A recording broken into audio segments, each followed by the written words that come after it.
Assalamualaikum warahmatullahi wabarakatuh. Sampurasun, wilujeng enjing, wilujeng patepang deui sareng Bu Dewi dina ngaulang pangajaran bahasa Sunda. Dinten ayeuna Ibu bade ngajelaskeun bab materi dongeng, nyata bab 5. Satacana Ibu bade ngajelaskeun heula kade anu kudu diperhatikeun ku barudak. Yang pertama ada KD titik 5, yaitu KD tentang pengetahuan, mengidentifikasi struktur, fungsi sosial, aspek kebahasaan, dan nilai-nilai kehidupan yang terkandung dalam dongeng. 4.5 yang berkaitan dengan keterampilan, menyusun dan mengkomunikasikan dongeng yang disimaknya dengan memperhatikan struktur dan aspek kebahasaan, pelafalan dan lagu kalimat atau lentong, serta ekspresi yang tepat. Tujuan pembelajaran diantaranya mengidentifikasi ciri, jenis, unsur, fungsi sosial, aspek kebahasaan, dan nilai-nilai kehidupan yang terkandung dalam dongeng, memahami isi dan nilai-nilai dalam dongeng, membaca teks dongeng dengan memperhatikan struktur dan aspek kebahasaan yang tepat, mengkomunikasikan macam-macam dongeng dengan memperhatikan struktur dan aspek kebahasaan, pelafalan dan lagu, kalimat atau lentong, serta ekspresi yang tepat. Yang pertama, pengertian dongeng. Dongeng nyaeta carita anu teu asup akal jeung teu kajadian. Jadi dongeng itu adalah cerita yang tidak masuk akal dan tidak terjadi. Ya, dongeng itu biasanya menceritakan kejadian-kejadian pada zaman dahulu.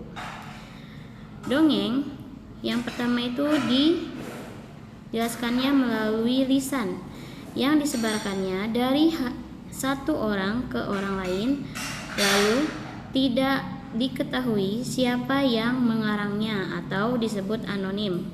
Ya, dikarenakan menyebarnya lewat lisan, maka teks dongeng itu gampang berubah atau hilang. Dongeng merupakan salah satu golongan carita dina wangun prosa, yaitu wangun prosa adalah bahasa yang digunakannya itu tidak terikat. Si dongeng umumna ngandung ajen atikan atau moral, yang di sini bahwa dongeng itu mengandung unsur pendidikan moral. Umpamanya, orang yang benar tentu akan menang kebahagiaan atau meraih kebahagiaan, dan orang yang salah akan memenangkan kesusahan atau kecelakaan atau celaka. Ciri-ciri dongeng.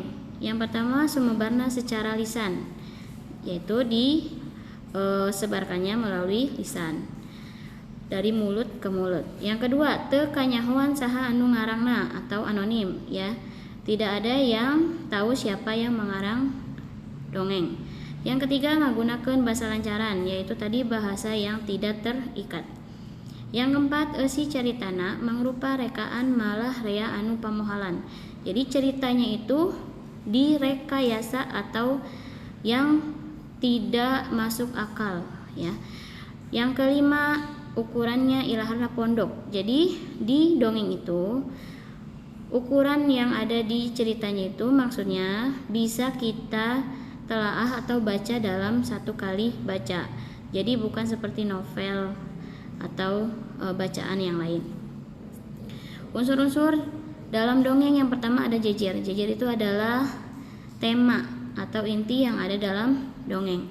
Yang kedua, latar. Latar itu adalah tempat terjadinya dongeng.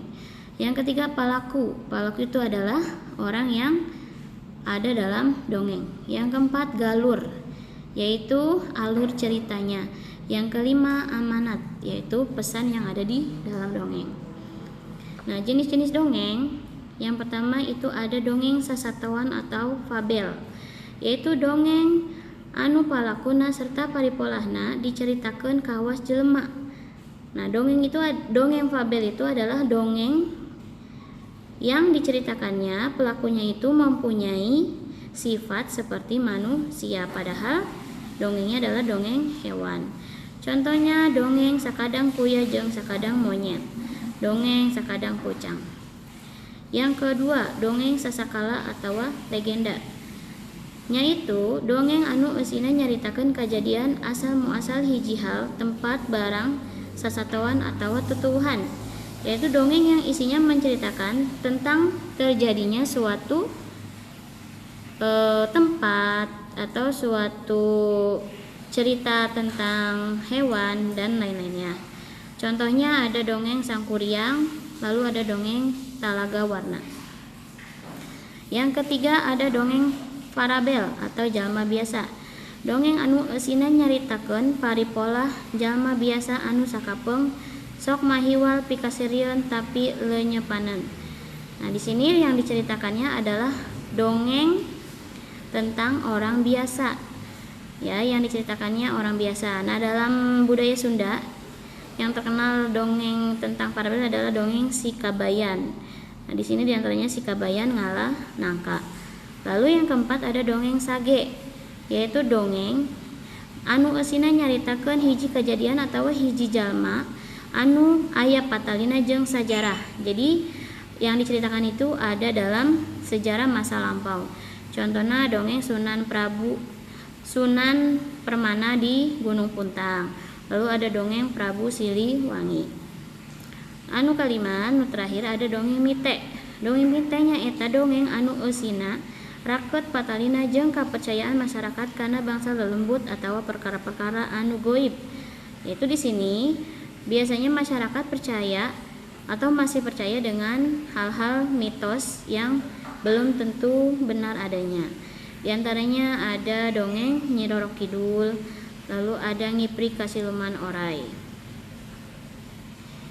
Nah, sakitu wae materi anu tiasa Ibu jelaskeun. Mudah-mudahan siswa sadayana tiasa memahami materi anu atas Ibu jelaskeun. Untuk selanjutnya Ibu ingin kalian tetap semangat dalam menghadapi pembelajaran daring.